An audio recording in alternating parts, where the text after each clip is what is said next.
Welcome to SPRT family kitchen. ఈరోజు మనం చేసుకునిపోయే curry పేరు వచ్చి బెండకాయ గుడ్డు పులుసు. ఇది చాలా బాగుంటుందండి. ఈ బెండకాయతో గుడ్డు కాంబినేషన్లో పిల్లలు చాలా ఇష్టంగా తింటారు. మంచి గ్రేవీగా ఉంటుంది. చాలా బాగుంటుంది ఈ పులుసు. అయితే ముందుగా మన ఛానల్ ఎవరైనా చూస్తున్నట్టయితే ఒకసారి మన ఛానల్ సబ్స్క్రైబ్ చేయండి, లైక్ చేయండి, షేర్ చేయండి. దీనికి కావాల్సిన పదార్థాలు బెండకాయ ముక్కలు, అలాగే ఉల్లిపాయ ముక్కలు, కొద్దిగా మెంతులు, నానబెట్టుకున్న చింతపండు, ఉడకబెట్టుకున్న గుడ్లు.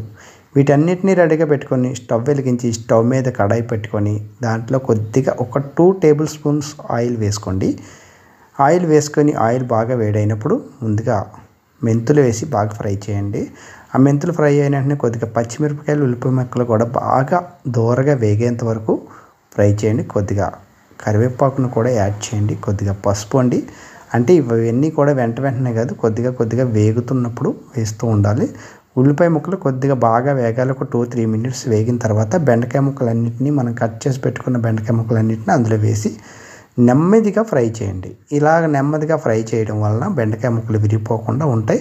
అలా మూత పెట్టి కనీసం అంటే 10 నిమిషాల పాటు అలా ఉంచేస్తే సిమ్లో పెట్టి చూడండి. అలా దగ్గరగా మగ్గి బెండకాయ ముక్కల క్వాంటిటీ తగ్గుతుంది. అలాగే కొద్దిగా ఉప్పు, కొద్దిగా కారం వేసేసి, కారం ఉప్పు కూడా బాగా వేసిన తర్వాత ఒకసారి కలిపి దీన్ని కూడా మూత పెట్టి ఒక 4-3 మినిట్స్ వరకు అలా ఉంచండి. అలా ఉంచితే బెండకాయ ముక్కలన్నీ కూడా బాగా మగ్గి చాలా బాగుంటుంది. తర్వాత మనం ముందుగా నానబెట్టుకున్న చింతపండు పులుసుని అందులో వేసేసి ఒక్కసారి కలిపేసి మూత పెట్టుకొని మరొక్కసారి 2-3 మినిట్స్ అలా వదిలేయండి.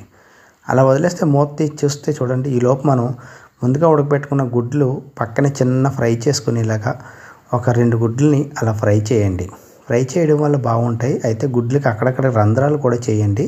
అయితే మనం ఫ్రై చేసుకున్న గుడ్లను తీసుకొచ్చి ఇందులో యాడ్ చేసేయండి చివరిగా. అంతేనండి.